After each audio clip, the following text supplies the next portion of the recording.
DJI teams up with Canonical to launch embedded computer for drones.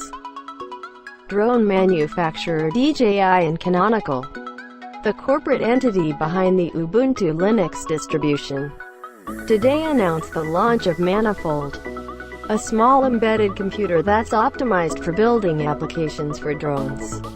The Manifold only fits on top of DJI's target =blank. href http://store.dji.com/product/matrice-100 greater than Matrice 100 platform. So don't expect to put this one on your Phantom drone. The $3,300 Matrice 100 is essentially DJI's flying developer platform, with the ability to carry hardware like the Manifold and customizable sensors. Inside, the Manifold features a quad-core ARM Cortex A-15 processor and an NVIDIA Kepler-based GPU. The GPU is obviously not there to render graphics, but to make use of its image processing and parallel computing power.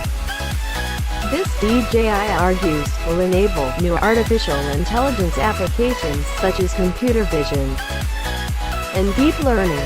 The computer also features standard USB and Ethernet ports for attaching infrared cameras, atmospheric research devices, surveying equipment, and other sensors.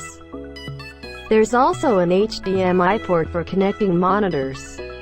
With the Manifold, we're entering a new era of smarter, faster and more powerful aerial platforms. Manifold opens up for aerial and ground technology to intelligently work together to solve complex problems, said Michael Perry, DJI's Director of Strategic Partnerships.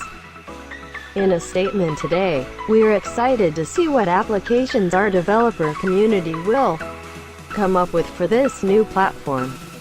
Given the partnership with Canonical, it's no surprise that the computer will run Ubuntu, in this case, the 14.04 long-term support version."